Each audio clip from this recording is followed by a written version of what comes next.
Welcome back from the break. I'm Uday Pratap Singh. You're watching Nation at 9 this Saturday evening. Our big focus, Imran Khan, Prime Minister of Pakistan, went on an all-out rant against India yesterday, speaking on Kashmir, trying to internationalize the issue, spewing venom against India and threatening a bloodbath, claiming to be the messiah of Muslims.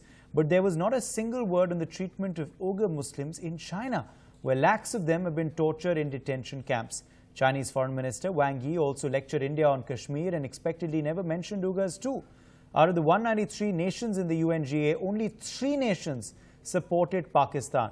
Besides China, Turkey and Malaysia too lectured India on Kashmir, with the Malaysian Prime Minister Mahathir Mohamad shockingly calling Kashmir a separate country. Imran and his friends have peddled a fake propaganda in Kashmir and stayed mum on the atrocities in their own backyard. It's time then that we expose this global terror axis. Joining us live on the program, Sudesh Verma, spokesperson of the BJP. Achal Malhotra, former diplomat, is live with us. Major General KK Sinha, defense analyst, also joins us live this evening. Sumit Peer, political analyst, is live with us. And Deshat Nigam, political analyst, also joins us live on the broadcast this evening. Sudesh Verma, coming to you first. At the end of the day, a lot of lecturing and sermonizing on Kashmir, which is none of their business, but not a word by Pakistan and China on the Uyghur Muslims who are in China. Wang Yi can lecture India. What about the Uyghur Muslims and how they're being ill-treated in China and illegally detained? Doesn't Pakistan's Prime Minister Imran Khan's heart bleed for those Muslims? Why is he selective in the Muslims that he wants to talk about at the UNGA? You see, it appears, because everybody knows about China, what is happening in China. People don't speak for reasons best known to them. But those who claim to be champion of Islamic community in the Islamic world, more so Pakistan, should have the guts, because Pakistan has given China a free hand to build its economic corridor. And this shows Pakistan's double standard. And you see, if you talk of Islamic world and if you talk of India, then Muslims are safest in India. As a minority, they have grown, they have been able to pursue their culture and other pursuits. Nobody discriminates. But in Pakistan, if you talk today, the rights of minorities, the way it has been trampled, the minorities have numbers today gone down from 23% to 3%. This is something the whole world should take notice of. It's an issue of human rights. But can you trust Pakistan to deliver on the issue of human rights? Because these issues cannot be sidetracked now. You see, these are big issues for international community. You see, America may be a Christian community and India is a secular country, but they would always be ideologically together, because democracy is our ideology. Irrespective of the religious affiliations, don't decide your ideological commitment for what nation, what kind of nation you want to have. So the world is banding around to that, and you have to take a stand at the UN, because how long you are going to avoid it? You can't, because you will be exposed the way Mr. Imran Khan got exposed. Absolutely. When he said that these people take up arms because they are frustrated. Not that. They are taking arms because they want to launch jihad. Achal Malhotra, 189 countries respected India's stand and position. Yes. But 3 countries didn't. What do you make of Turkey, China and Malaysia's stand at the United Nations General Assembly, showing us and the entire world who is part of this terror axis?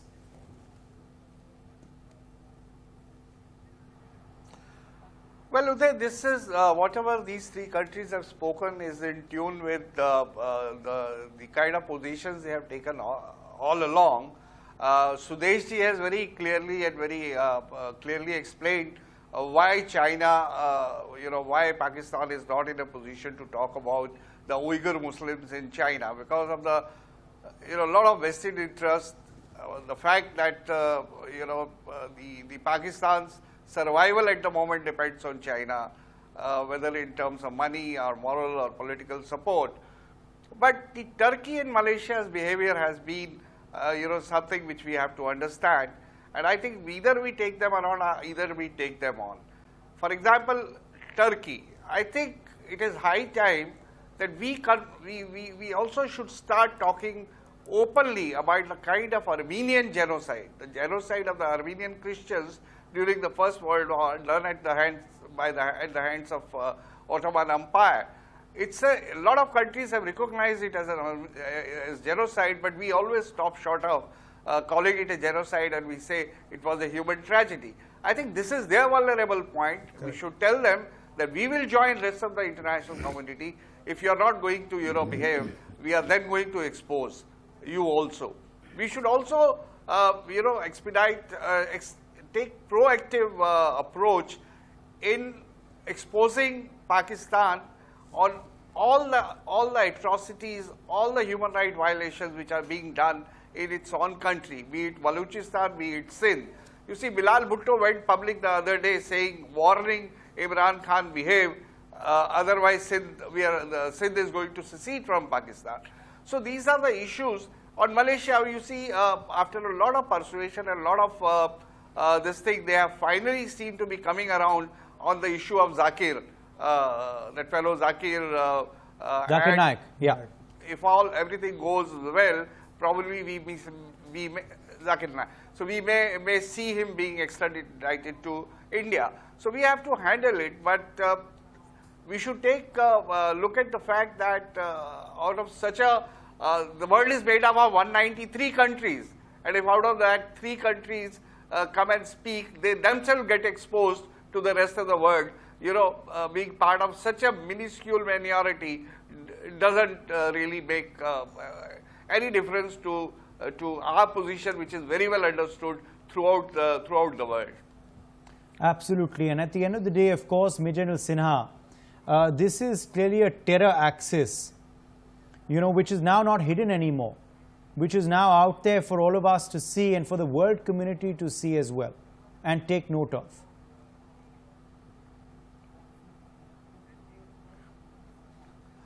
Uday, yes. See, the world community, of course, we have done a lot of diplomatic, maneuvering. We have also, launched our offensive, that is diplomatic offensive, to expose Pakistan. I think we have able to, achieve, to a great extent. As far as this thing is concerned, the people knows about it, the whole world knows about it. But, what I am saying, it is something more.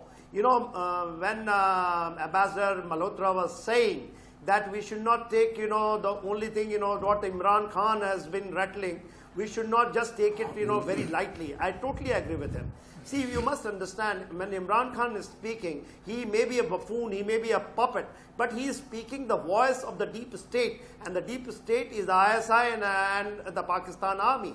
And exactly what he is saying, these are their, words, there are, he is just a man who is there, he is just parroting on that. The thing, what we have to understand that, what they are saying, all evidences are available on ground. He is saying, as on today, that he has got so many terrorists, out of that they can gravitate towards, in Kashmir. You see that, the intelligence report which is saying, one report says, of course, chief is saying, and the National Security Advisor, a very, very conservative figure of 500 plus. But there are reports, there are more than 2,500, starting from your Satluj corridor, the Ravi corridor, the Sakadgal Bulge, right up to the LOC area. And these activation, not only the 18 launch pad, but also certain areas which I am referring to, though that has taken place. There has been a drone, attack. I take it attack. It is not, 8 trips the drones have done it, which we are not able to catch. And they have, the 2 drones has actually fallen in our area where the wreckage has been found now.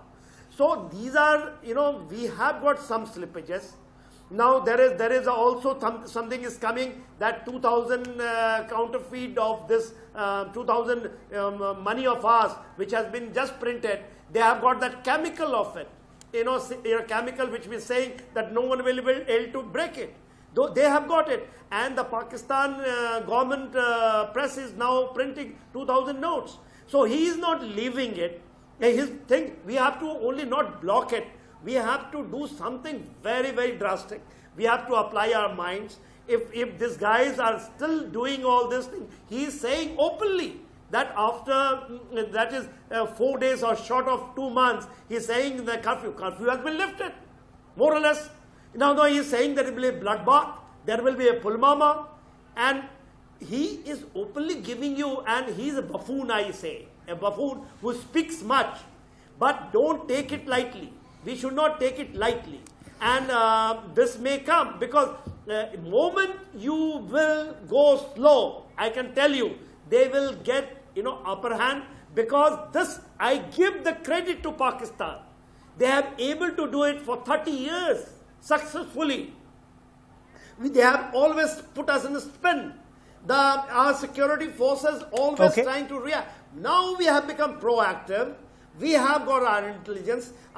We have to put our act together and don't just depend on the bureaucratic offensives. Yeah. There are bureaucratic Before I come to how we it. should But we have react to all of this, very how we should, substantive. what our strategy should be. Sumit, you were speaking about this in our last debate as well, about the selectivism of Imran Khan in talking about one section of Muslims and not the other, and also China not mentioning this at all. Correct. I think, Uday, the first thing what we have to see is, if you look at these three countries, out of 52 odd Muslim countries and 192 countries, I completely agree with Sudeshji. We have managed to make this issue not a religious issue. That is what we have to compliment the Modi ji and government for. That is point number one. Now, if you look at these three countries, you look at Malaysia, Mahathir Mohamad has come back to power because of his alliance with the fundamentalists, and his all power comes from southern Malaysia. Now, the southern Malaysia is completely radicalized. Between Indonesia and Malaysia, though Indonesia has the highest Muslim population, but in southern Malaysia, you cannot hold hand of your wife and walk on a beach. You have to wear hijab and all that, all that Islamic stuff. That is how southern Malaysia is. Mahathir Mohamad gets his power from that. And Mr. Zakir Naik looks to be doing a fantastic job in Malaysia. His influence has reached to Mahathir Mohamad. I congratulate Malaysia and Malaysians for that. God only save them. Now come back to Mr. Ogdan in Turkey. He is the only person, Uday, who said that Israel should be wiped out from the face of earth. Now, such an irresponsible statement for a country, I don't think what kind of a leader he is and what he can do to the world. You see, all ISIS black oil, the oil which ISIS was taking out, was sold on Turkish borders. He also shot down a Russian jet where they were trying to, dismantle those trucks which were carrying this oil.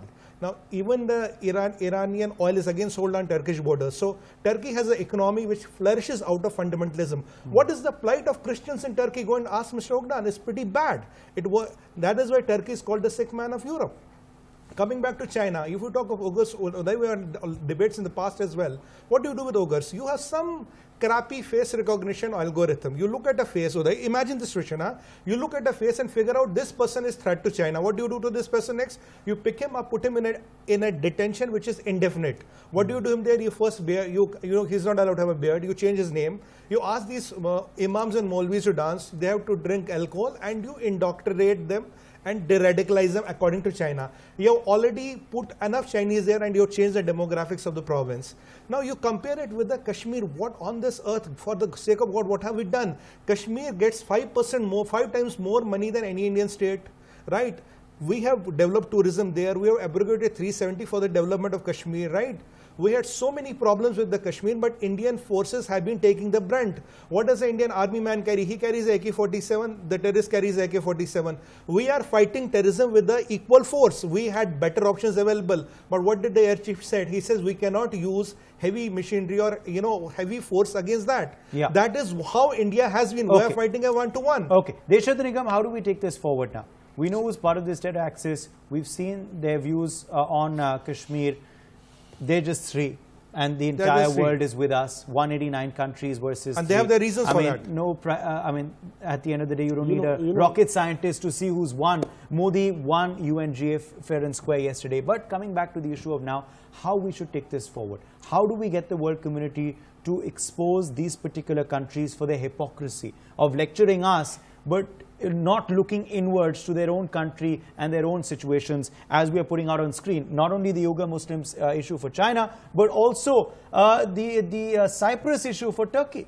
See, let's not forget Hong Kong.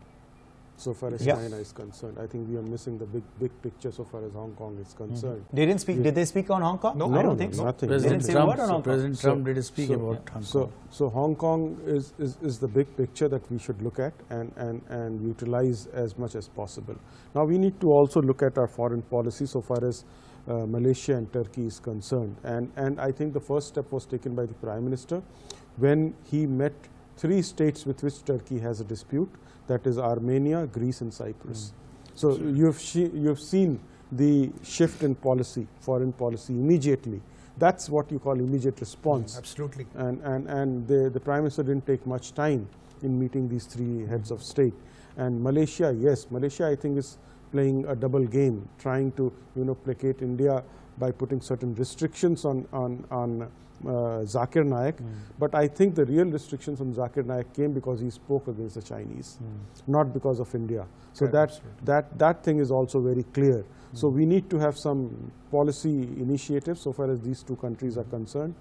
Yes, at the same time, the Quad has been reactivated so far as China is concerned. So China should be worried about it. It was lying, inactive. So that Quad has also come into the picture because there are resources in Vietnam where South China Sea issues are there. And also India also has to respond to China's, string of pearls. Government of India had, thought about a policy of, necklace of diamonds to counter that, but that policy needs to be further sharpened and executed. So You see, Uday, you will see the way the narrative that was given by our Prime Minister before the UN, where he did not mention about Pakistan, but gave the narrative of how India is working very hard to bring out its poor citizen out of poverty. You see about which President Trump also spoke at Howdy Modi event. That you see more than 300 million people coming out of poverty. It's a great achievement, Yeah. The entire population of US is somewhere around that, and 60 crore people vote in this country. This is the biggest sign of democracy, the biggest inclusive program, financial inclusion.